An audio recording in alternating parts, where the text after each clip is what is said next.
I wasn't the kind of man who made scenes. Never had been.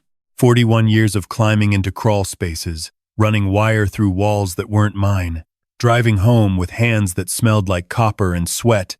That kind of life doesn't leave much room for drama. You do the work. You keep quiet. You go home.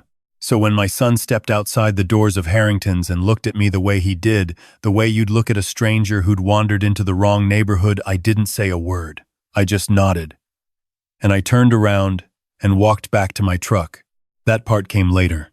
Let me start where it actually started. My wife, Carol, died on a Tuesday in October. My son was 11 years old.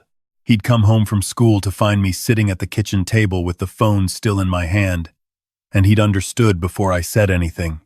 Kids that age always understand before you want them to.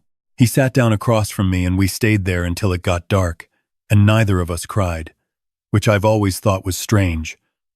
But grief does strange things to people. I raised him after that. Just the two of us in a house in Dayton that needed more work than I ever had time to give it. I was an electrician, not the kind with a big truck and a crew, just me, my tools, and whatever jobs I could get. Commercial work during the week, residential on weekends. My son did his homework at the kitchen table while I ate dinner, standing at the counter, because I was usually too tired to sit down properly. I want to be careful about how I say this next part, because I don't want it to sound like I'm keeping score. I'm not. When you love someone, you don't keep score. But I need you to understand what I gave, so you understand what came later.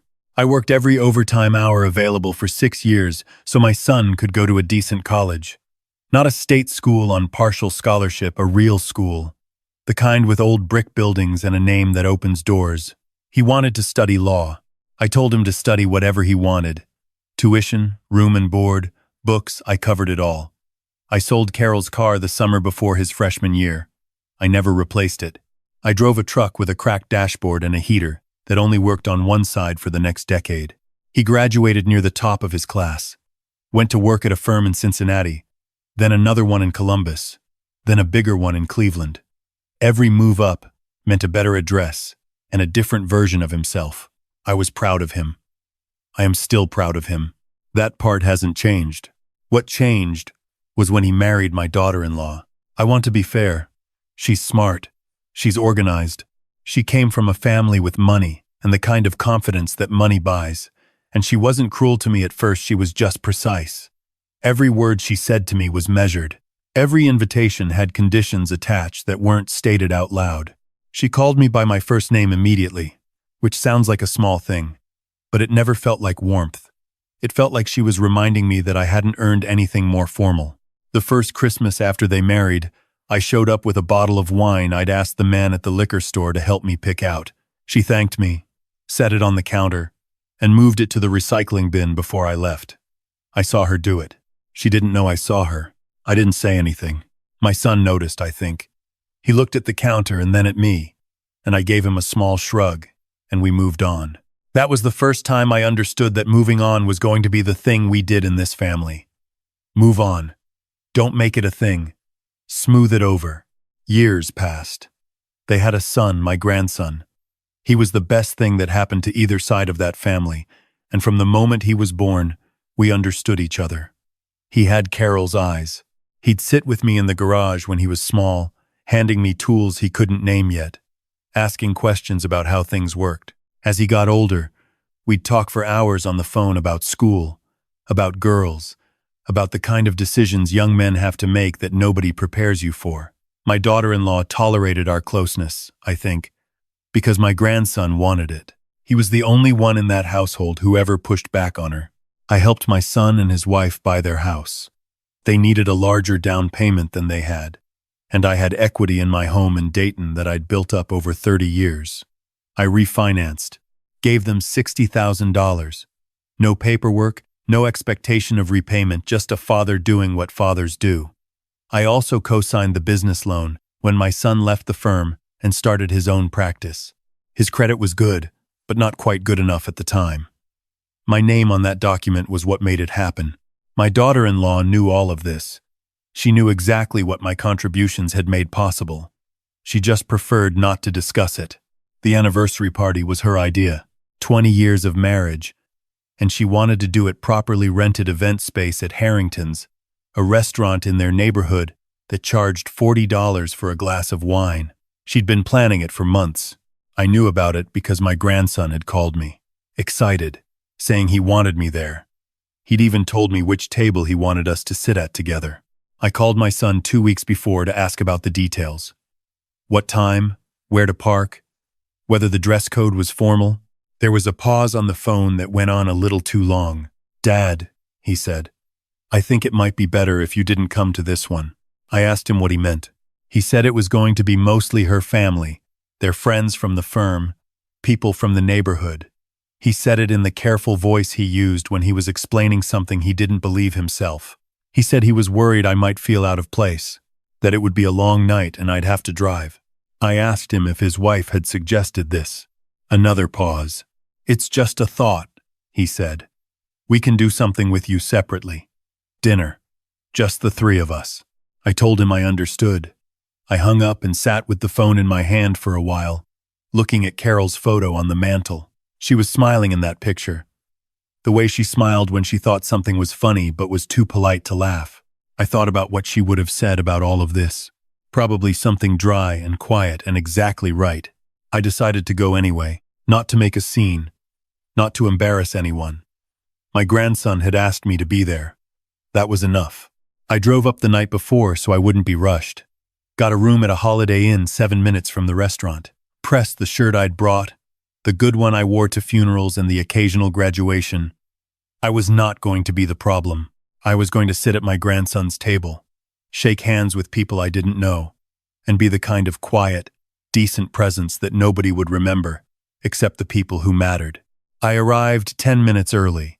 The restaurant had a small lobby with low lighting and the kind of music that's designed to make you feel like you're spending money correctly. My grandson wasn't in the lobby yet. I stood near the entrance and checked my phone. My son came through the inner doors before I'd had a chance to text anyone. He stopped when he saw me. I watched something move across his face. Surprise, then calculation, then something harder. He walked over and took my arm gently, the way you do when you're guiding someone out of a room, and he walked me back toward the entrance doors. Outside, into the cold November air. "Dad," he said. I looked at him. "You can't do this," he said. "I asked you not to come." I told him his grandson had asked me to come. "He's 19, my son said. "He doesn't understand how these things work." I asked him how these things work. He looked away for a moment, toward the parking lot. When he looked back, his voice was lower, more controlled. "You always do this," he said. "Every time there's something important, something just goes sideways. And I can't have that tonight. Not in front of her family. Not in front of these people." He paused. "I'm asking you, please, don't embarrass me." I want to tell you that something broke open in me when he said that. I want to tell you I felt a fury rise up. The kind that makes a man say the things that have needed saying for years. But that's not what happened. What happened was quieter than that. I looked at my son, this man I had raised alone in that house in Dayton, whose tuition I had paid by selling his mother's car, whose name was on a mortgage because I had refinanced my own home, whose law practice existed partly because my credit had backed his loan, and I felt something settle inside me. Not collapse. Settle. The way a structure settles when the last support is removed. I nodded. I said, "All right." He looked relieved. He started to say something about having dinner later in the week. I said, "Enjoy your evening." And I walked to my truck. I sat in the parking lot for a few minutes. Not crying, I hadn't cried since that night in the kitchen with Carol's death still fresh in the house. Just sitting. The cold had gotten into the cab, and I didn't turn the engine on right away. I could hear the faint sound of music from inside the restaurant. My grandson called while I was still sitting there. He'd seen me come in from somewhere across the room. He was whispering, "Grandpa, where are you?" I told him I was in the parking lot. I told him everything was fine. "Dad made you leave," he said. It wasn't a question. I told him his dad had asked me to give them their evening. I told him not to make a thing of it. I told him to go back inside and enjoy the party. and we'd have breakfast in the morning before I drove home. There was a long silence. "I'll come out," he said. I told him not to. I told him it would only make things harder, and that I meant that in every direction. I told him to go be with his family. He said, "You are my family." I sat with that for a moment. "I know," I said. "Go back inside." I drove back to the Holiday Inn, ordered a sandwich from room service, which I rarely do, because it felt like the kind of night that deserved a small indulgence. Ate it watching a college football game I had no stake in. Slept poorly. My grandson met me for breakfast at 7 in the morning. He came in looking like he hadn't slept either. We ordered eggs and didn't talk about the party for the first 20 minutes. Just talked about his classes, the engineering program he was doing well in, a girl he'd met who he was being careful about describing to me. I let him be careful. Then he said, "How long has this been happening?"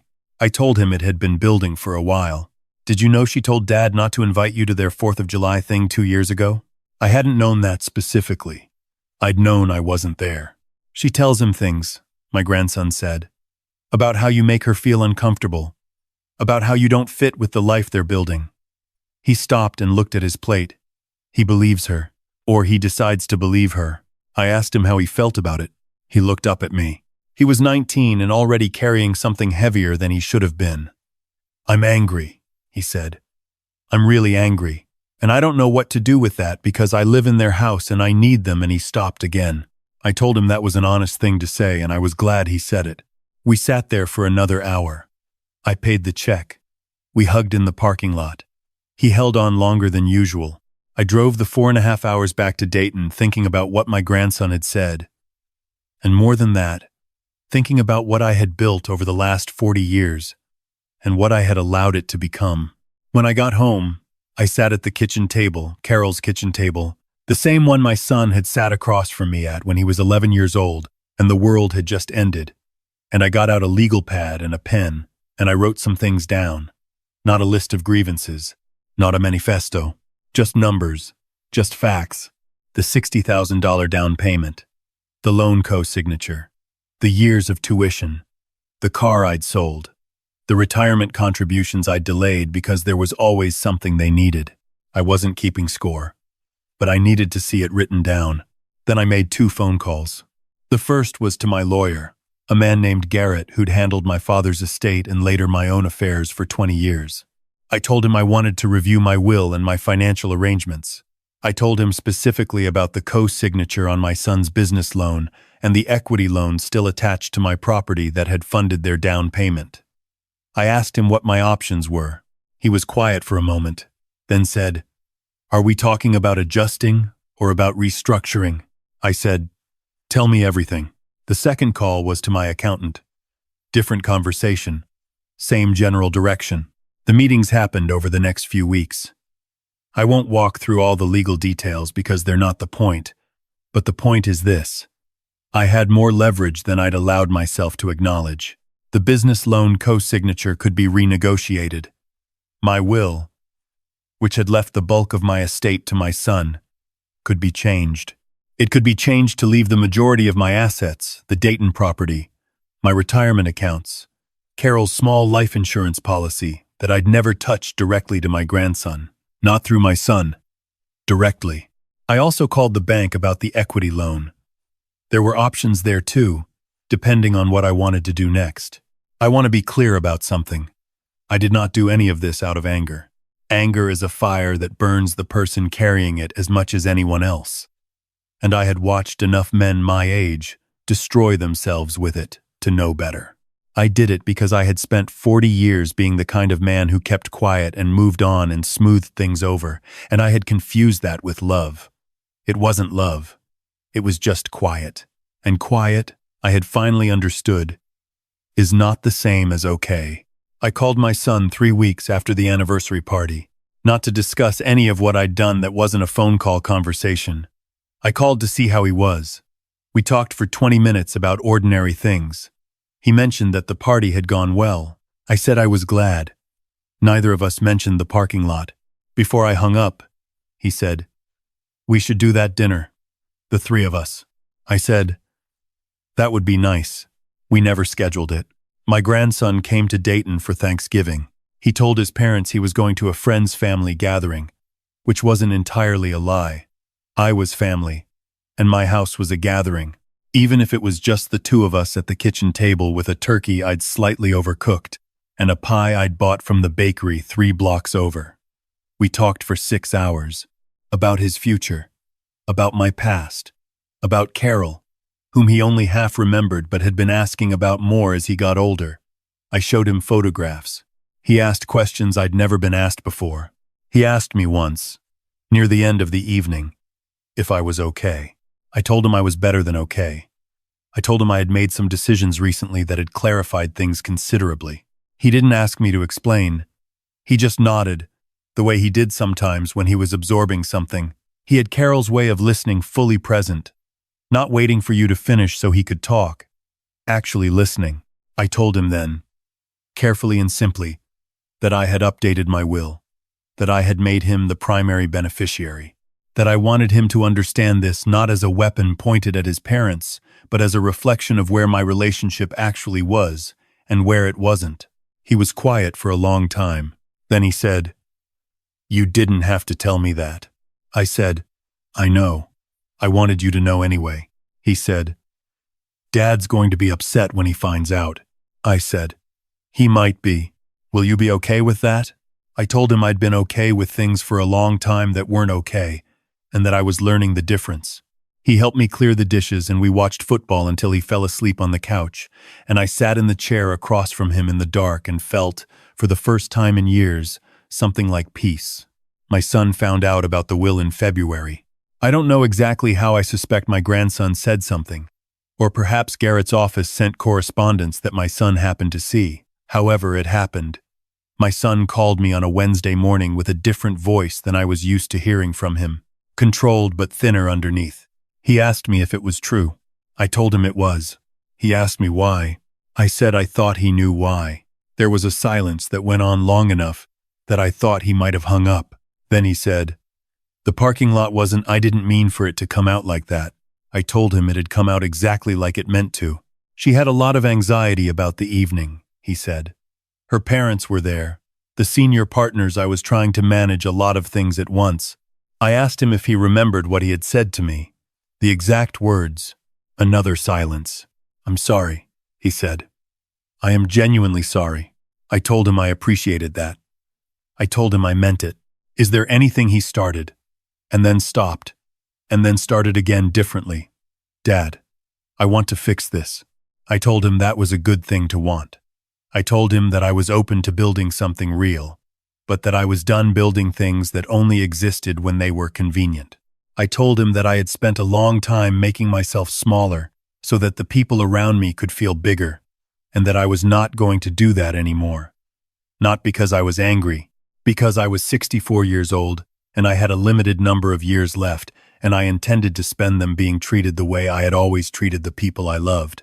He didn't say anything for a moment. Then he said, "I think I've been a coward." I told him that was probably accurate. He made a sound that might have been a short, hard laugh. "Is that supposed to make me feel better?" I told him it wasn't supposed to make him feel anything in particular. It was just the truth, and I thought we were probably overdue for some of that. We talked for another 30 minutes. It was not a comfortable conversation, but it was an honest one, and those are not always the same thing. When we hung up, I sat in my kitchen for a while and thought about what it would look like if my son actually meant what he'd said, what it would take, what I was willing to offer, and what I wasn't. I didn't change the will back. That wasn't on the table, but I did call him the following Sunday, and the Sunday after that. Small conversations, careful ones, the kind you have when you're learning to trust something again after the structure has failed. He started calling me on Thursdays. He didn't mention his wife much, and I didn't ask. My daughter-in-law sent me a card in March, handwritten, which surprised me. It said she was sorry for the way things had become, and that she hoped I'd be willing to have dinner with them sometime. The handwriting was careful, and even, the way it would be if you'd drafted it several times. I read it twice, put it in the kitchen drawer, and thought about it for a week. I called my son and said I'd come for Easter. I want to tell you that I arrived at their house that Sunday and everything was different. That my daughter-in-law greeted me at the door like family and my son stood behind her with the weight gone from his shoulders and my grandson was sitting at the table grinning. And some of that was true. My grandson was grinning. My son did look different, lighter, somehow, around the eyes. My daughter-in-law opened the door and said, "Harold, we're glad you're here." It was not warm. Exactly. But it was sincere, in the way that effort can be sincere even when it doesn't come naturally. I appreciated it for what it was. We had dinner. My son told a story about a case he'd won that he'd been too self-conscious to tell me before, back when there was always that strange competitive silence between us. I laughed at the right parts. My daughter-in-law asked me questions, real ones, not performance, about my work, about the house, about what I was doing with my time since I'd semi-retired. After dinner, my grandson and I sat on the back porch with coffee, while the other two cleaned up. The evening was cold, but neither of us mentioned it. He said, "Is this going to hold?" I told him I didn't know. I told him I thought it depended on whether his father was willing to do something harder than apologizing, actually change what he was willing to tolerate. From his wife, and from himself. Do you think he can? I looked at my coffee cup for a moment. "He's my son," I said. "I raised him. The material is there." I paused. Whether he uses it is up to him. My grandson was quiet for a moment. Then he said, "He told me what you said to him, about spending your years being treated the way you treat other people." I told him I hadn't meant to lecture. "He needed to hear it," my grandson said. "I think he's been waiting to hear it for a long time." We sat there until the cold got serious. My grandson went inside. I stayed on the porch another few minutes alone, looking out at the yard that backed up against the neighbor's fence. The same kind of yard I'd had in Dayton when my son was small, ordinary, a little overgrown in the corners, the kind of yard a life actually happens in. I thought about Carol. I thought about the table in the kitchen where my son had sat across from me on the worst day of both our lives. I thought about the years between then and now, the wire I'd run and the bills I'd paid and the small version of myself I'd made to fit into rooms that hadn't been built for me. I had not made a scene. I had not raised my voice. I had not said, in the parking lot in November, any of the 10,000 things that had been sitting in my chest for years. I had turned around and walked to my truck and I had driven to a Holiday Inn, and I had eaten a room service sandwich and I had watched football. And then quietly, in the weeks that followed, I had done the things that needed doing. There's a version of this story where I tell you that I came out ahead, that the will change and the financial restructuring and the honest conversations added up to some kind of victory. But that's not quite the right word for what I feel. It's not victory. It's more like weight that's been set down. More like a room that's been cleared of furniture that was always in the wrong place. My son calls me on Thursdays. My grandson sends me texts with photographs of things he thinks I'll find interesting: engines. Mostly construction projects. Once a photograph of an old Dayton neighborhood he'd seen in a documentary. My daughter-in-law and I are not close. We may never be close. But she looks at me now like a person instead of a problem, and that is enough for the moment. I will be 65 in September.